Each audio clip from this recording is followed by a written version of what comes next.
is made queer, no need to fear. Be tuned, your mind expands today. Summa made simple, learn in a fun way. Welcome to another episode of Summa Made Simple. In this episode, we shall be considering a vice or a defect which has a name that very few people use in day-to-day speech, and that is pusillanimity. What is pusillanimity and why should it be of interest to you?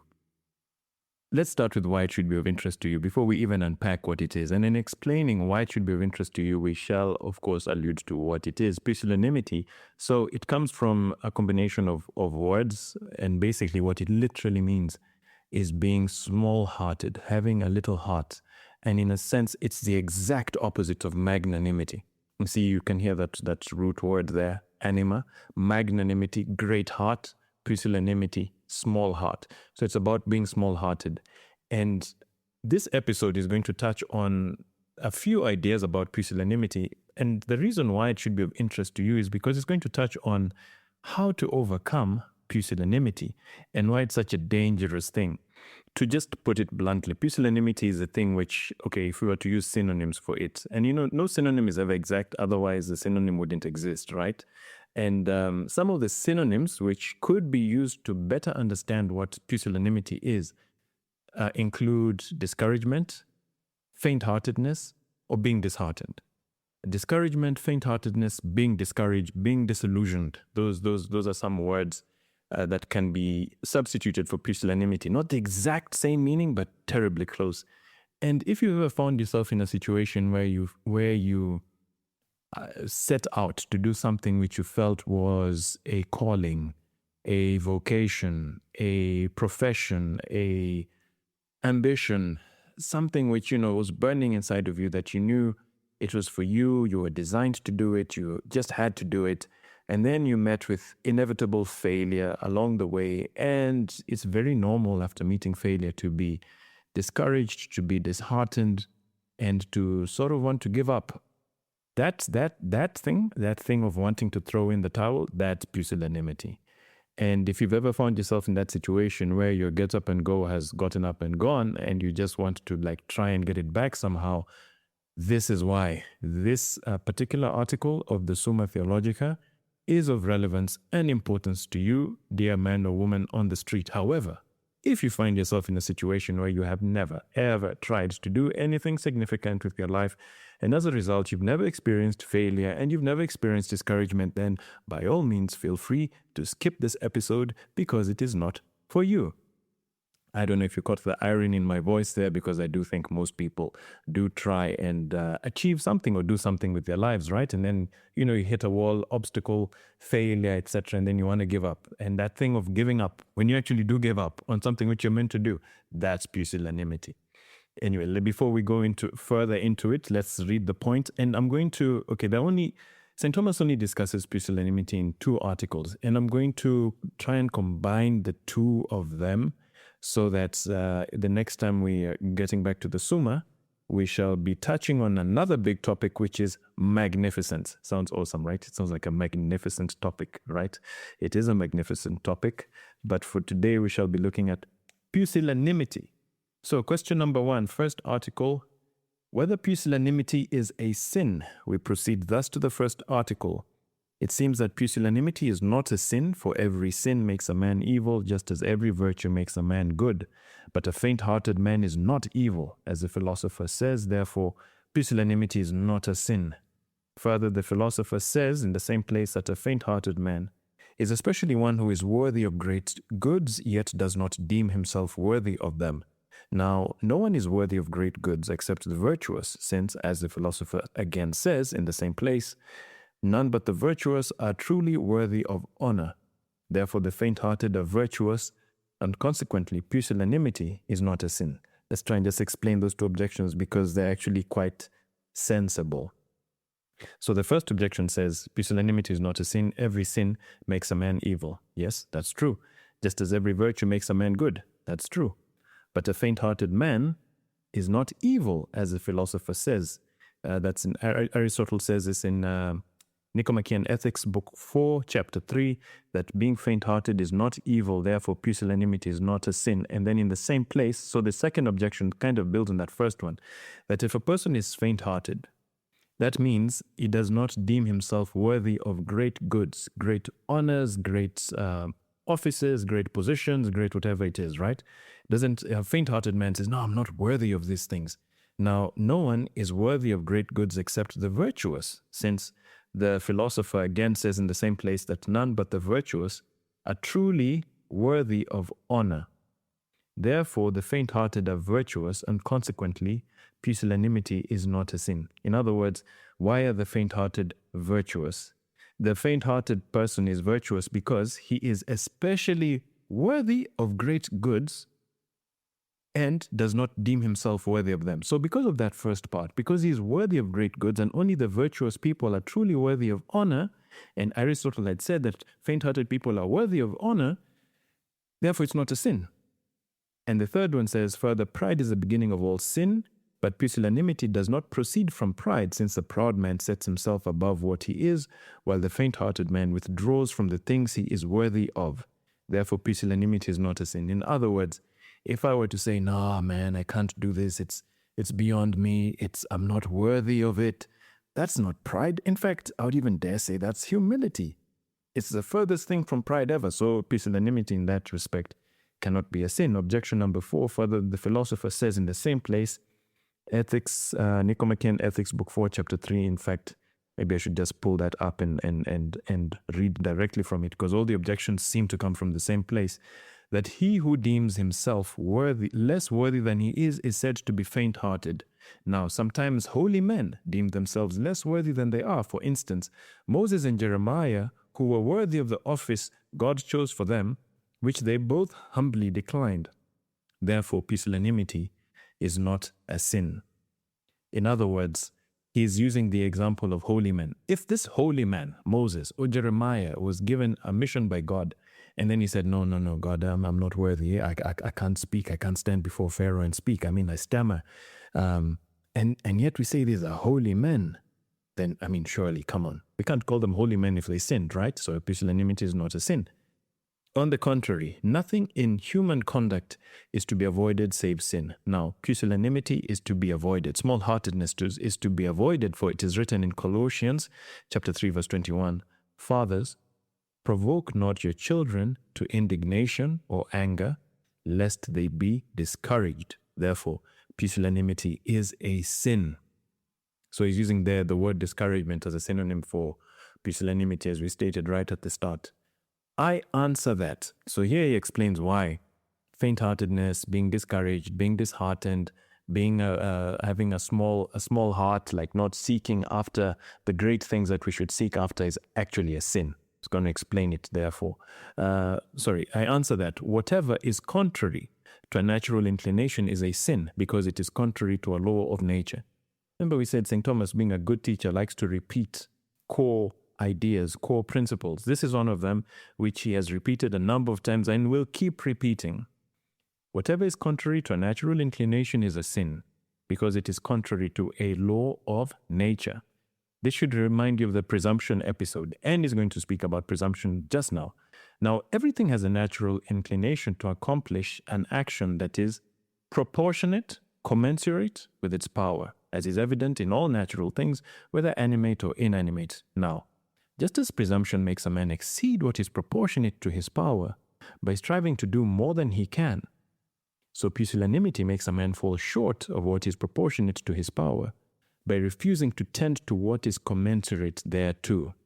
Wherefore, as presumption is a sin, so is pusillanimity. So this is that idea of excess and defect. So the divine reason, capital D, capital R, sets a certain standard, a certain rule of behavior within every human being. This is what it means to be made in the image and likeness of God. And so he sets that rule. You think of it as a ruler, 30 centimeters tall, a 1 foot tall ruler, right? That's a divine rule. This is what we should measure up to be. Now, if we exceed that, that's going against a law of nature within us that God put within us. If we go below that, so if you put yourself next to that image and likeness of God that God has stamped within you, and imagine that image and likeness as being a ruler in many different aspects of your life, exactly 30 centimeters tall, 1 foot tall, and then it's, 31, you're 31 centimeters in that aspect. That is going against a rule, a ruler. That is a vice by excess. And an example is presumption. But if you fall to 29 centimeters, that is a vice by defect. You've fallen short of what you're supposed to be. And that, in this case, is what we're calling pusillanimity. So both of those go against magnanimity. Magnanimity and all virtues means you're exactly, in that aspect, you're exactly 1 foot tall, exactly 30 centimeters, you're exactly like the image and likeness of the rule that was put inside of you of what you're supposed to be. Now, here St. Thomas gives an example. Hence it is that the servant who buried in the earth the money he had received from his master and did not trade with it through faint-hearted fear was punished by his master. Remember that parable of the parable of the talents. A man was going out, he called his servants, gave one 5 talents, the other 3 talents, the other 1 talent, then he went away, then he came back, and then he asked the first guy, hey, what did you do with the talents I gave you? And the guy said, okay, here, you gave me 5, here, 5 more.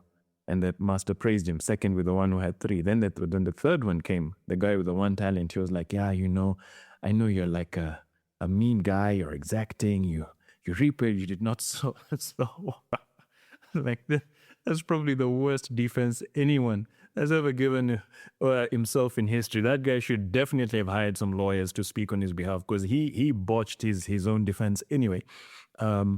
But then the master punishes him and tells him, you should have at least put the money in the bank and got some interest out of it.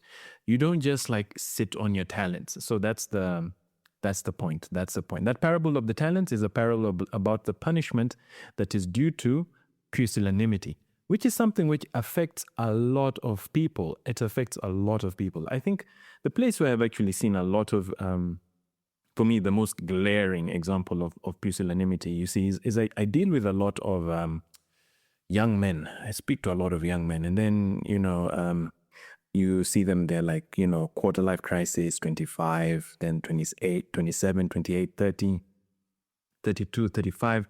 And then, after you've spoken to a person for some time and you know him pretty well, first of all, to give you context, in the Catholic Church, there are 2 broad paths that a man can take in life: either the life of celibacy or the life of marriage. After I speak to some young men for a few years, I just have it clear in my mind. You get to know the guy, then you're like, this guy is definitely called to marriage, but he is just so terrified of it. He is so terrified of the responsibility, and he just knows all these horror stories of marriages that end in divorce, and so he just completely avoids it, procrastinates, and it gets to the stage where it's no longer procrastination, but it's just total avoidance. And then you're like, bro, why are you running away from this thing which is your path? And sometimes, maybe there was a relationship that soured and his heart was broken and he says, I'm never going to go through that again. Whatever it is, all of those are examples of faint-hearted fear. Now, faint-hearted fear usually has a cause. You remember the parable of the servant of the talents. He gave the reason, and he said, listen, you're a hard man. I didn't want to get punished for wasting your talent. So here you go. Here's the one which I gave you back. So usually when people are faint-hearted and they avoid what they're supposed to do in their life, which is a path for them in their life, it's usually due to some kind of injury or hurt or pain somewhere that either in their own lives and the lives of people around them, and then they run away from it. But that does not excuse one of culpability. And we shall speak a little bit more about that in the second article, whether pusillanimity is opposed to magnanimity. Before we move to that, I just wanted to touch on one of these objections, actually 2 of these objections. And the first is reply to objection 1. The philosopher calls those evil who injure their neighbor, and accordingly, the faint-hearted is said not to be evil because he injures no one, except accidentally, by omitting to do what might be profitable to others. In other words, You know that whole thing when a good man does nothing, he actually does something evil? It's that. It's that. Whenever we are supposed to do something good to other people and we neglect doing it, that in and of itself is not essentially evil, but it is accidentally evil. Meaning, in and of itself, it's not like evil, but in terms of the things that come out of it, the consequences are evil. So, yeah, not doing something which you're supposed to do is actually can be evil. And St. Thomas goes on to expand that in reply to the second objection, where he says sometimes it's a venial sin, sometimes it's a mortal sin. We spoke about the difference between venial and mortal sins a few episodes back. The other really, really interesting objection was that one of Jeremiah and Moses, right? I mean, these are holy men, but they said, hey, Lord, we're not worthy, so please don't give this task to us. And the reply to that objection is Moses and Jeremiah were worthy of the office to which they were appointed by God, but their worthiness was of divine grace. Yet they, considering the insufficiency of their own weakness, demurred, or other words, they avoided it, though not obstinately, lest they should fall into pride. So in other words, you remember that push-pull between magnanimity and humility.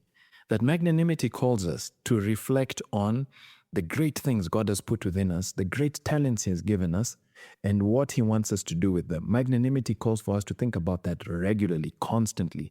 Humility at the same time calls on us to think about our defects regularly. And so there's this beautiful push-pull where we're just fully like realistic about the good news and the bad news, and both of them are there and we consider them all together. Moving on to the second article, whether pusillanimity is opposed to magnanimity. Now I just want to jump straight to here. I'll do something very weird. I know I haven't done this before in any of these episodes, but I'm going to jump through to only the third objection, and I'm going to speak to the reply to the third objection and of course I invite you to read the rest of this episode the rest of this article and to go through it in your own time. But I think, you remember I said we're going to touch on this thing of the causes of being faint-hearted, of being discouraged, of losing hope, etc. We're going to touch on its causes and how to overcome it. And that's what I wanted to go to really quickly because we're sort of running out of time here and I don't have that much time left on this episode. So I'll just go straight to the fourth objection and the reply to the fourth objection, because I think that's where there's some third objection. That's where there's some gold hidden away and we have to like pan for this gold and mine for it and we'll find it. Objection 3. Further, pusillanimity seems to proceed from disordered or inordinate fear. Hence it is written in Isaiah chapter 35 verse 4, say to the faint-hearted, take courage and fear not. It also seems to proceed from disordered or inordinate anger according to Colossians 3 verse 21. Fathers, provoke not your children to indignation, lest they be discouraged. Now, inordinate or disordered fear is opposed to fortitude and inordinate anger to meekness. Therefore, pusillanimity is not opposed to magnanimity. In other words, it's saying it's not opposed to magnanimity, it's opposed to fortitude and to meekness, because fear is opposed to fortitude, and fear is one of the causes of pusillanimity, and anger is also another cause of pusillanimity, and it's that is related to meekness. So anger goes against the virtue of meekness. So these do not go against magnanimity. The relevance of this article for the man on the street is in the I answer that section and also in the reply to this objection. I'll jump to those really quickly. I answer that pusillanimity may be considered in 3 ways. First, in itself, and thus it is evident that by its very nature it is opposed to magnanimity, from which it differs as grace and little differ in connection with the same subject. For just as the magnanimous man tends to great things out of greatness of soul, so the pusillanimous man shrinks from great things out of littleness of soul. Secondly, it may be considered in reference to its cause, which on the part of the intellect is ignorance of one's own qualification, and on the part of the appetite or the emotions is the fear of failure in what one falsely deems to exceed one's ability. And I would argue that locked within that sentence is a remedy for this littleness of heart, this smallness of heart. There's a reason why whenever someone wants to go out on a great mission, it usually requires a long period of preparation. You don't just, I'll give you an example, marriage. When a person is supposed to get married, you don't just jump into marriage. You're supposed to go through like a period of preparation, of engagement, during which you are like learning what it means to be married, going through some kind of marriage preparation course, etc., etc. So, or similarly, before Jesus Christ embarked on his public preaching, he spent a good amount of time in the desert, 40 days, 40 nights, fasting and praying before he embarked on his preaching. Similarly, before one embarks on the path of doing anything great, to avoid pusillanimity, one has to spend time truly considering what one's strengths are, so that you do not fall into ignorance of your own ability or your own qualification. I remember many years ago when I used to be in a film production company, we had an apprenticeship program going for writers. So we get these young writers to come in, and we wouldn't like teach them, we wouldn't like give classes or anything. We'd be like, listen, here's a show we have to write for this TV channel, and you are going to have to like shadow and write 2 or 3 episodes. And sometimes we'd even give the channel those episodes written by those apprentices, and they'd take them and they'd be like, yo, we like this episode. Like, okay, so let's run with this episode. And I remember a lot of those young people would completely be so faint-hearted. They'd be so afraid. They'd be so scared of even just writing an episode of a show. There are those who jump at the opportunity, but then there are others who are like completely terrified. And one of the phrases which I started to repeat a lot around the office was, I believe in you more than you believe in yourself. I believe in you more than you believe in yourself. And I wasn't just trying to manipulate people or just trying to say something that sounds cool, because I could really see this young man, this young lady has the gift. She's got the ability to write this thing. She's just like riddled with self-doubt and lack of confidence. And then that was a situation where, and then when they actually write the thing and the channel approves their script, they're like, oh my goodness. So I could, I'm like, yeah, you could. I've been telling you. And then, so those are the ones who just did not have they were ignorant of their own qualification. And then you also have the part of, and this one is much, much harder to solve. Those who are a little bit older, a little bit more experienced, and had gone through failures. Those ones, it was much, much harder to get them to try, to get them to have a little bit of confidence, to get them to make a bit of that leap and do their best to take this opportunity. And, in all these years, I still haven't actually found like a solution to that thing where, because of the hurt, because of the injury, because of the pains one has gone through in the past, it makes you faint-hearted and you're like, I'll never try this again. And that's what is alluded to in objection 3. And the reply to that objection speaks about this argument considers the point of view of cause. Nor is the fear that causes pusillanimity always a fear of the dangers of death, wherefore it does not follow from this standpoint that pusillanimity is opposed to fortitude. Okay, that was just an intro. Here's a clincher. As regards anger, if we consider it under the aspect of its proper movement, whereby a man is roused to take vengeance, it does not cause pusillanimity, which disheartens the soul. On the contrary, it takes it away. If, however, we consider the causes of anger, which are injuries inflicted, whereby the soul of the man who suffers them is disheartened, it conduces to pusillanimity.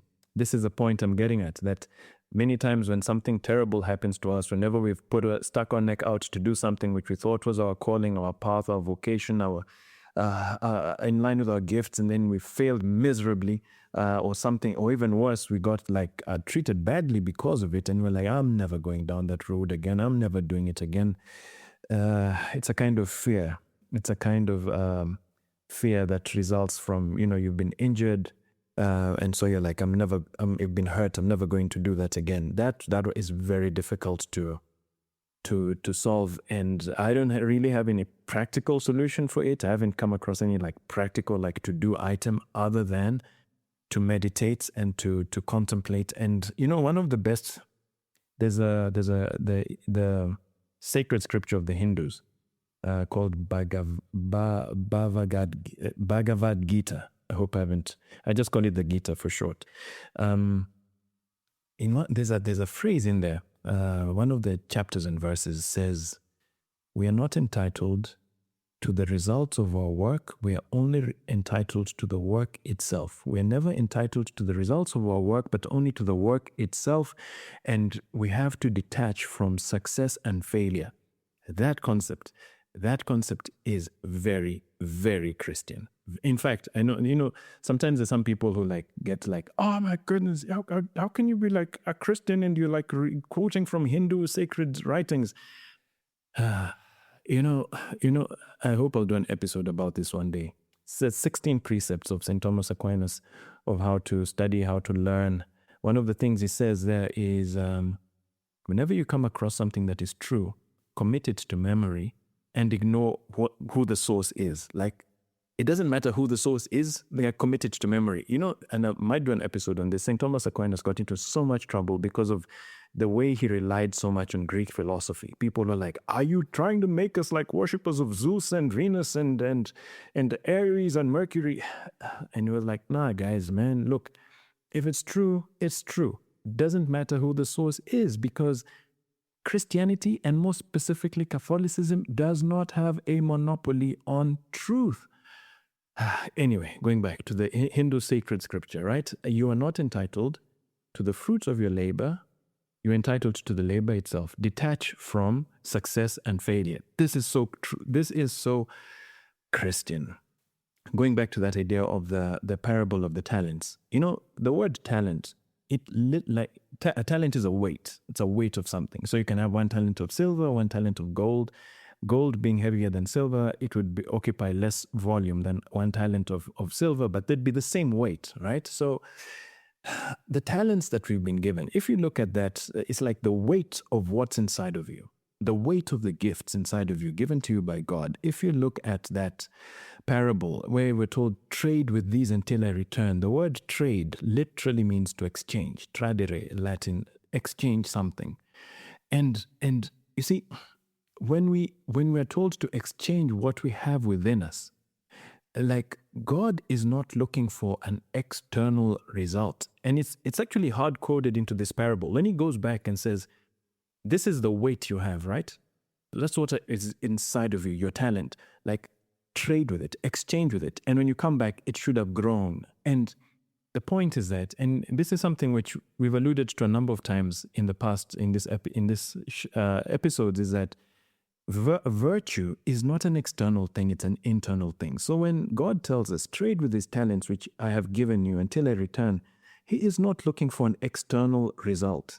The talents you have, what is the result of exchanging, of giving them away to other people? The result is not money, it's not honor, it's not glory, it's not fame, it's not power, it's not pleasure, it's not any of those things which don't give happiness to man. And that might be another episode in the future, why none of these things makes people happy. St. Thomas has a whole article about this.